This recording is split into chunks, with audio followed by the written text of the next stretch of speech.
When I first started shooting handguns, I thought the problem was my sights, my ammo, even the gun itself. But after a while, I realized the issue wasn't the gear, it was me. So, I tore everything down to the basics and found 7 small fixes that completely changed my accuracy. I'm Luke from Line 45, and these are the quick, no BS drills that'll make your handgun shoot twice as accurately starting today. Before we dive in, do me a solid. Smash that subscribe, tap the bell, hit all the dang buttons down there. You don't gotta, but it keeps this train rolling and lets me crank out more of this wild gun talk for you all. Alright, enough of that, let's get back to it. Grip, thumbs, forward with real support, hand pressure. Grip is the fastest accuracy win, period. I ride my strong hand as high as it'll go on the back strap, fill the beaver tail, and lock the lower 3 fingers front to back so the frame tracks straight. That matches what the Army pistol manuals preach on high tang and even rearward pressure, because a straight line recoil path keeps the sights from corkscrewing. No cap, this alone cleans up a lot of the low left nonsense people blame on the gun. Now the money move. Let your support hand do the heavy lifting. Clamp that palm into the exposed panel of the grip, roll the heel slightly down, and drive front to back pressure so the muzzle returns to the same spot instead of bouncing high. I stack both thumbs forward along the frame with 0 pressure on the slide stop. That modern thumbs forward setup gives you maximum skin on the gun and better recoil control, which is why you'll see it across top trainers and comps. If your sights still wiggle during the press, add a little pressure with the support hand thumb into the frame until the front sight stays calm through the break. Do a quick A divided by B at 7 yards, and you'll see follow-ups tighten fast. Bet. Quick checks I use on the line. High tang, with no gap behind the beaver tail, both wrists locked, support hand covering the shooting hand's fingers, thumbs forward and clear of controls, and the gun tracking vertically in slow-mo or phone video. If the dot or front sight is jumping left or right, your pressure is uneven. Fix the clamp first, then move to trigger work. You'll feel the gun settle, and your groups will stack center. Sight picture. Front sight sharp, target fuzzy. Here's how I lock accuracy fast. I keep the front sight razor sharp and let the target blur a little. Your eye can only focus at one distance at a time, and the front sight sits about 2 feet from your eye. That is the sweet spot. When that front blade is crisp and centered in the rear notch with even light on both sides and the top edge level, it hits center up. If the front sight is smeared or you keep bouncing your focus to the target, groups open up. I test eye dominance first with the simple triangle method, then keep the dominant eye on the front sight. If you are cross-dominant, slide the gun a hair toward the dominant eye, or squint the other eye for slow, precise shots. Tiny alignment errors on the sights turn into big misses downrange. Quick math. On a pistol, with about a 6.5-inch sight radius, a ½ millimeter of misalignment at the sights sends the impact roughly 0.8 inches off at 7 yards and about 2.7 inches off at 25. That's why a clean front sight matters more than chasing a perfectly crisp target. I want the front blade tack sharp, the rear notch clear enough to show equal light bars, and the target soft. My go-to drill is the dot test at 3 to 5 yards. I tape a 1-inch circle, bring the gun up, and freeze my focus on the front blade. I press 5 singles, 1 breath each, and I call every shot before I look. Then I do the wall drill at home with an unloaded pistol, nose to the wall so the target disappears, and I watch the front sight through the break. If the front sight wobbles, I slow down until it stays still.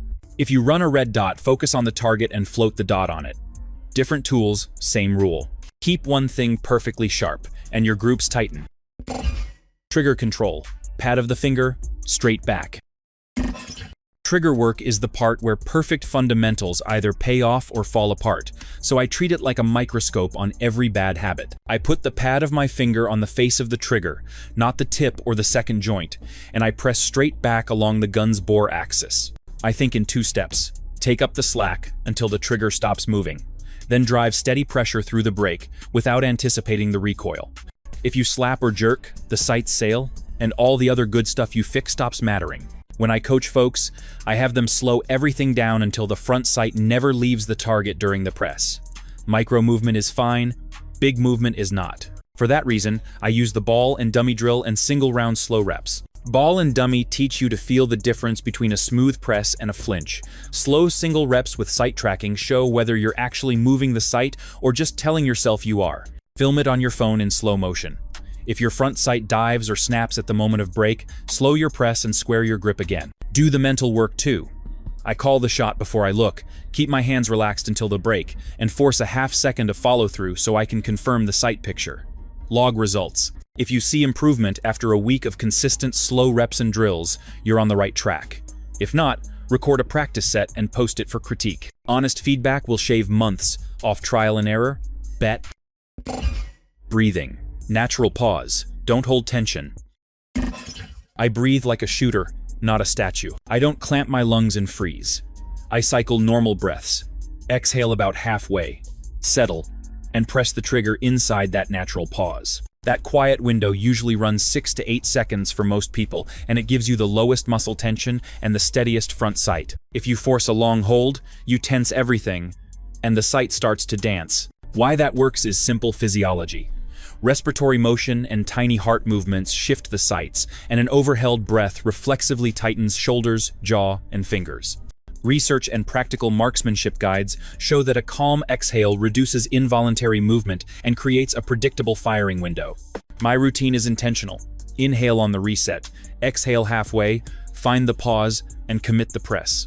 That pattern isolates the trigger finger and keeps the chest relaxed, so minor body motion does not translate to the gun. Practice beats theory every time. I run 3 sets of 5 single dry fire reps with a stopwatch to lock the rhythm. Then do the same at the range at 7 yards with single rounds only. Between shots, I let my breathing reset so I do not stack tension. I also record slow motion on a phone to watch the front sight while breathing.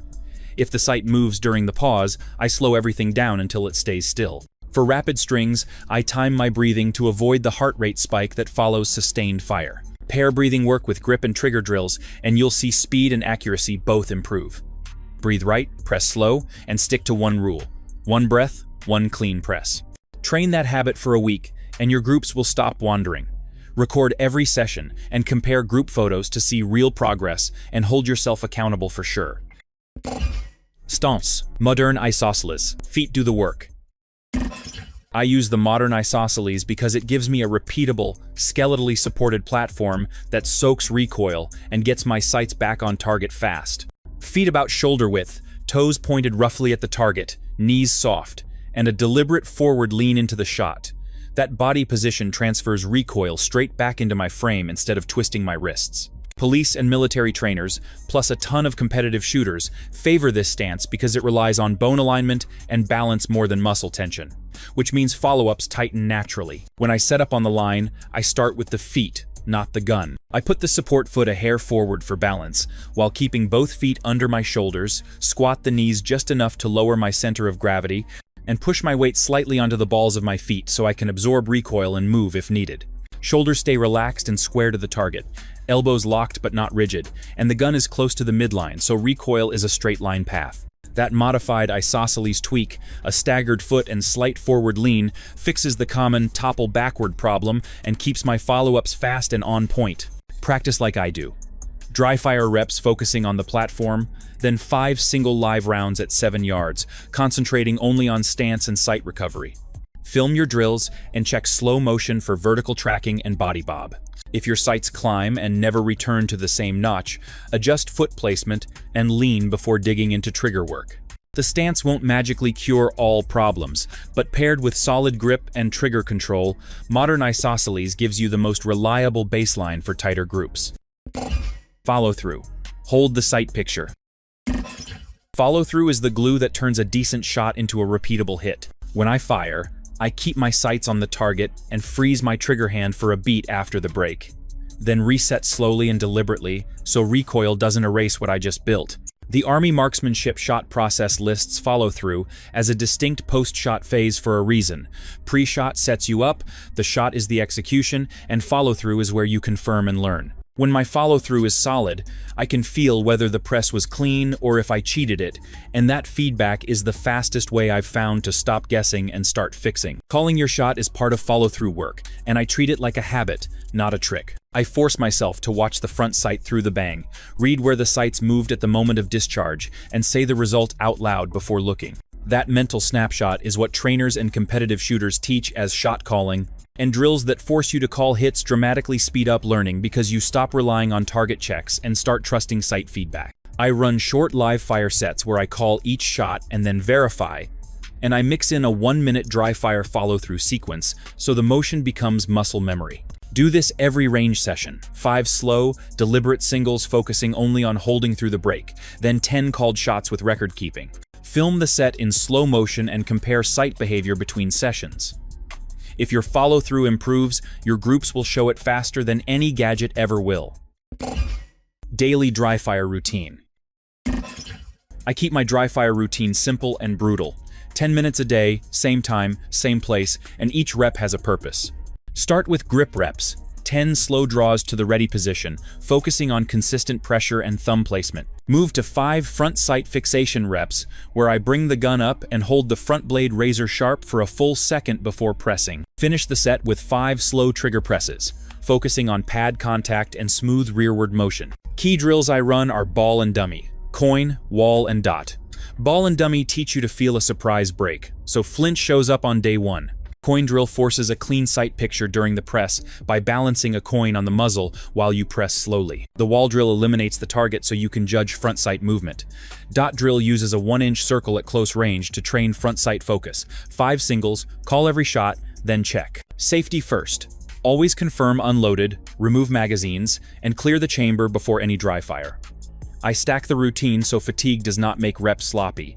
If the sight wobbles, I stop and reset. Record everything on your phone in slow motion, catalog group photos weekly, and log notes on timing, grip, and trigger feel. After 2 weeks of consistent 10-minute sessions, you will get measurable shrinkage in groups because muscle memory responds to focused repetition. Make it boring and consistent. Film a before and after target, post your results, and I'll critique the first dozen. Try the routine for 14 days and trust the process. Tight groups come from the right reps, not luck. Subscribe for more drills, and grab the printable checklist in the description so you can copy this routine and stay consistent.